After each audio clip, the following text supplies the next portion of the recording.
Hey everybody, Brett from AstartesGaming here, back with another Mount Blade 2 Bannerlord developer blog video. Today we're checking out the developer blog for November 30th, 2017, and I'm really excited for this one because today we're talking about the Vlandians, which is one of the factions I've really been looking forward to hearing more about, because really we haven't seen much from them yet. And this is, if you're not familiar with the new factions, the precursor to the Swadians and also technically Rhodoks as well, although they, I think, have a little bit more in common with the Swadians. So let's go ahead and dive into this one. Greetings, warriors of Calradia. They came from overseas, mercenaries and adventurers, speaking the tongues of many lands, taking the Empire's silver to guard the frontiers against the unsubdued tribes of the interior. They took their name from one of their first warlords, Willand the Bold, Vlandian in Calradic, and became known as the Vlandians. Their heavy cavalry, second to none, ran down the Emperor's foes from the Aserai wastes to the distant steppes. But the Empire never had as much silver as it needed, and the treasury officials soon learned that it could pay its mercenaries with land grants and titles. This was perhaps not the most far-sighted of policies. The Vlandians settled, married, and planted farms, and built fortresses. It was not difficult during the recent interregnum for Osrak Ironarm to declare himself king, independent in all but name.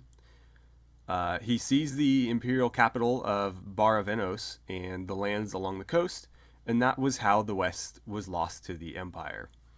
So the Vlandians are based on the feudal states of early medieval Europe, in particular the Normans, the Norse raiders who settled in France, then carved out kingdoms for themselves in England, Sicily, and the Holy Land.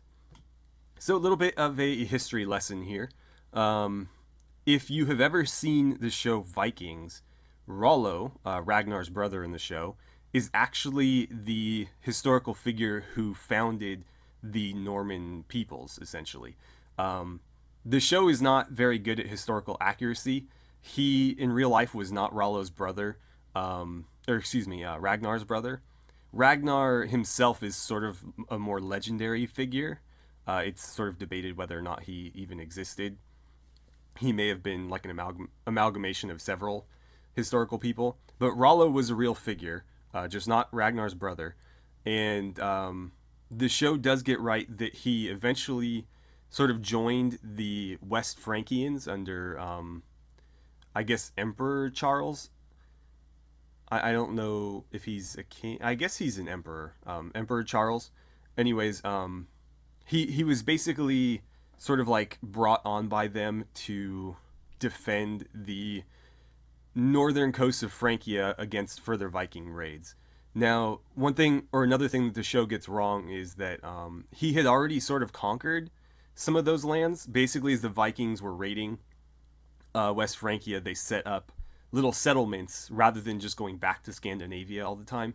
They had little settlements set up in France to sort of serve as like forward outposts. And Rollo had, established a few of those. And so basically Charles offered to grant him this large area of land if he would essentially join the West Frankians and help protect them. And so the show gets some of that right, some of it wrong. But Rollo is the one that founded the Normans, and they were originally Vikings that settled north of France in the area called Normandy, named for them. And they sort of intermingled. I mean, they were still mostly Norse, but they intermingled with the Franks, the Gauls, and the, I guess, like the Gallo-Romans that were living in that area, or just like in Greater France. And so they sort of formed their own distinct people, although they still had, Norse influence. And so they were pretty influential throughout history. They mention, a few areas here where they were particularly influential. In England especially, most of the English kings that you can think of were probably Norman. In particular, William the Conqueror was Norman. Richard the Lionheart was also Norman. Edward Longshanks, as well as I think Edward the Second and the Third and Edward, the Black Prince of Wales. They were all of Norman descent, or at least partially of Norman descent. So, yeah, I mean, most people think of, the Saxons conquered England and, made it Christian, and that was sort of the end of that until the Vikings raided or whatever. But many of the famous kings of England that you can think of were actually Norman from the Norman conquest of England. So yeah, the Normans were actually a very, very influential group throughout the Middle Ages. And initially, I thought that the Vlandians were going to be more based on the Franks. However, I was expecting them to pull from a little bit earlier era. And so from the 10th and 11th centuries, which is what they said they were going to take most of their influence from, I think that the Normans are a good choice, because the Franks at that point were pretty much established as their own empire. You have like West Francia, East Francia, and at that stage in history, they were probably a better analog to like the Cavalrian Empire than like a small upstart faction like the Vlandians. So I think this is a good choice, and it makes sense based on the cavalry influence that they're going for, because the Normans were actually famed for their heavy cavalry, especially charging with couched lances.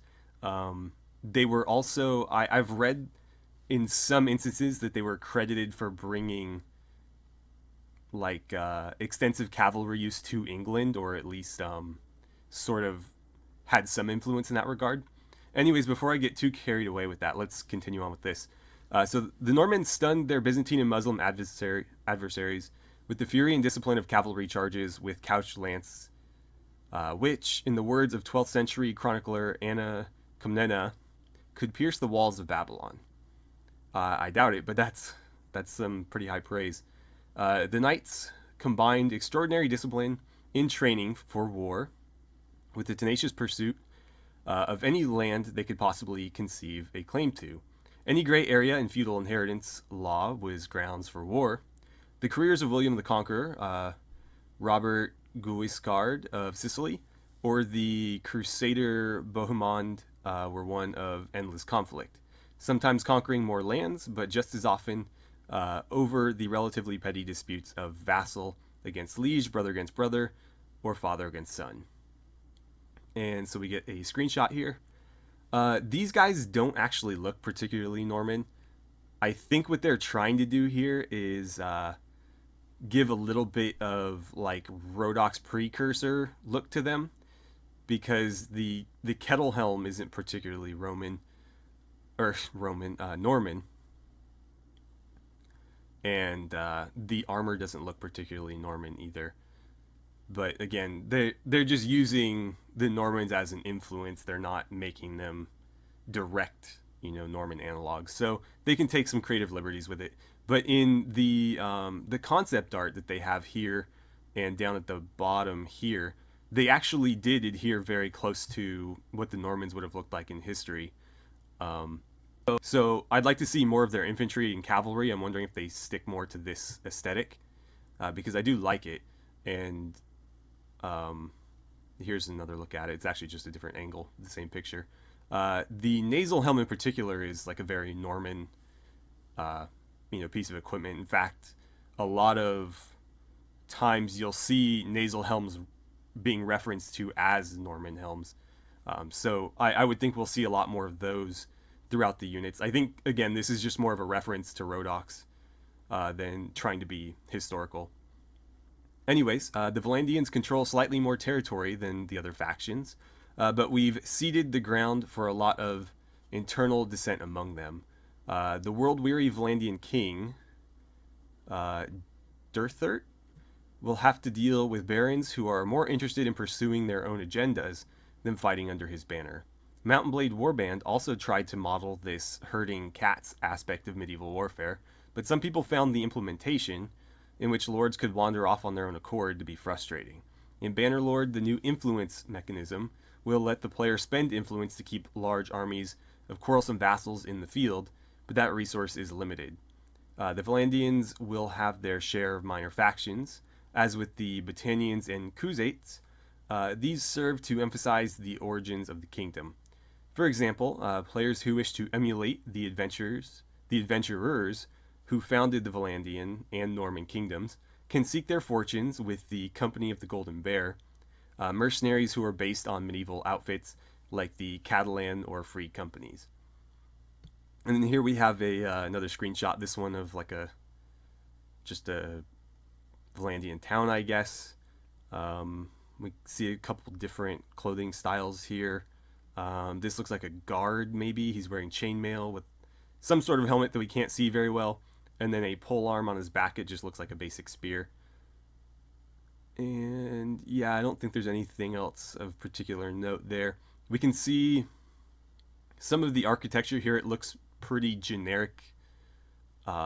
Just like, you know, basic Western Europe style architecture that you see in most games set in this time period. You got a lot of stone, and then like the basic wooden framing and whatnot. So yeah, nothing too special there. So Vlandian arms and armor are based on that of Western Europe from the 9th to the early 12th centuries. That's actually a wider period than I think they're taking from most of the rest of the game. In earlier blog posts, they've said that like they were looking very specifically at the 10th and 11th centuries, so it looks like they've kind of opened their focus just a little bit for this faction. But anyways, this was a period of relatively fast evolution and leaves us with some balancing issues. For example, there are textual references to what appear to be two-handed swords in this period, notably as wielded by Swabian mercenaries at the 1053 Battle of Civitate, but as far as we know, no artistic depictions or specimens. Two-handed swords were a popular weapon in Warband, so we're including them, but we're ensuring they're relatively rare, a hero's weapon rather than standard equipment. There's also some controversy about how frequently crossbows were used in the 11th century and before, but we're erring on the side of inclusion. Their use should help the Vlandians be as effective defending fortresses as the Normans were historically. Yeah, I mean, given the liberties they've taken with history throughout the rest of the game, I don't have problems with this. Especially in those cases, like if you're going to have flintlock weapons in Warband, I don't have an issue with crossbows and Bannerlord. Not that flintlock weapons were common in Warband. I don't think anybody actually deployed them, but they were items in the game. So, yeah, I really don't have a problem with this.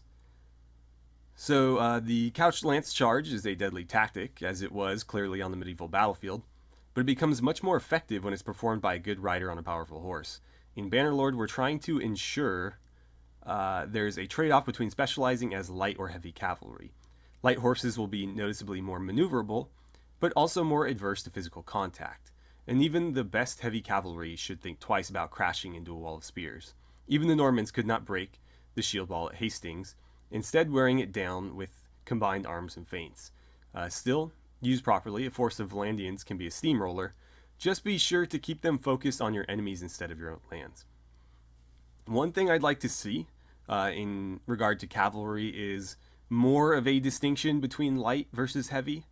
In Warband, any cavalry deployed with a lance can be pretty fearsome.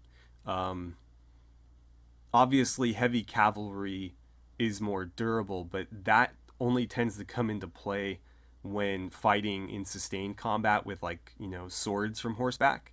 When using couched lances, it really doesn't matter whether they're light or heavy, because it's generally, you know, hit, run, and then come back in for another hit with the lance. And so I've noticed in a lot of the mods that I play, even if you're deploying light cavalry with lances, they can be just as effective as heavy cavalry. The only real difference is you can be a lot more careless with heavy cavalry, because as long as, if you're throwing them into combat and just sort of ignoring them from there on out, they'll survive a lot longer, especially like the Swadian Knights, because they have heavier armor.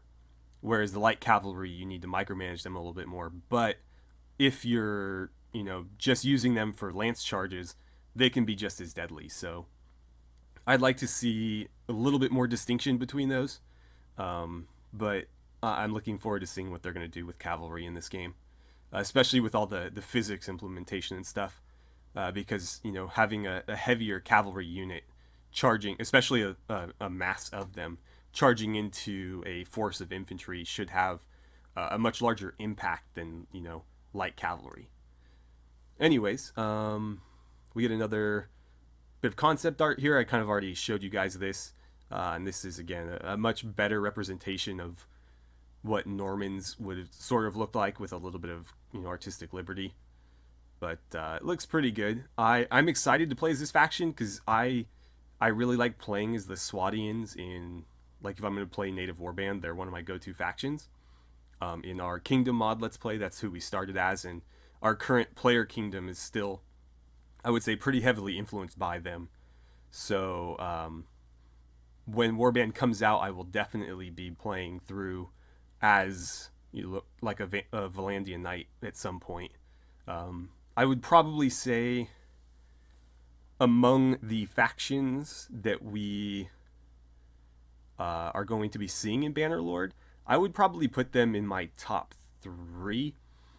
I was a lot more excited about the Calradian Empire, or the Calradic Empire, before we found out that it's just going to be like 3 copy-paste factions. I was hoping we'd have a more distinct north, east, south, or west, or whatever 3 of the 4 cardinal directions they're choosing to use. But I'm still excited to play as them, so I would put them up there maybe as well. And then I'm really looking forward to playing as the Vlandians because they have kind of a cool aesthetic, as well as a little bit like an underdog tone to them. And so I think it would be a lot of fun to try to turn them into like a legitimate power on the map, because they're not really built for it. They don't really have, you know, particularly strong cavalry or anything like the Empire, the Vlandians will, but they have very, very good like archers and specialize well in like hit and run stuff. So between these 3 factions, I'm pretty excited to play all of them. And I think if I had to pick a 4th, I would go with I don't remember what they're called at the moment, but they're sort of like the Nords meet Vagirs faction. The ones up in the north. Actually, here, I have a map for you guys, because I've been meaning to do this and I keep forgetting. But the Vlandians are going to be the faction in red you see to the northwest, where Swadia and Rhodox would have been, more or less, just so you guys have some point of reference. And then the faction I'm referring to now is the light blue one in the northernmost part. And then the Empire is going to be the orange, pink, and purple, so that sort of center blob. And the Vlandians are the green faction in the northwest, sort of surrounded by everybody. If you haven't already checked out my factions sort of overview video, go check that out. The information is outdated, so the backgrounds and stuff were based strictly on the little information in the wiki, and aren't accurate anymore now that we have more information. But I still go through the layout, compare the maps to Warband, and see like you know, what differences we're going to be having there. Anyways, this video is already longer than I meant to have it, so let's just finish up this little bit here and then we'll call it a day. It looks like next time around we're talking to software engineers. That's plural, so it looks like there's 2 of them. Yeah, we have 2. And they work alongside each other to ensure that the front end and back end communicate efficiently. Okay. So are we going to have to like learn about or read about netcode? That's going to be interesting. Not. Anyways, thank you guys so much for sticking around. Hopefully you guys found this interesting and informative. Thanks again for watching, and I look forward to seeing you guys back here for next week's developer blog.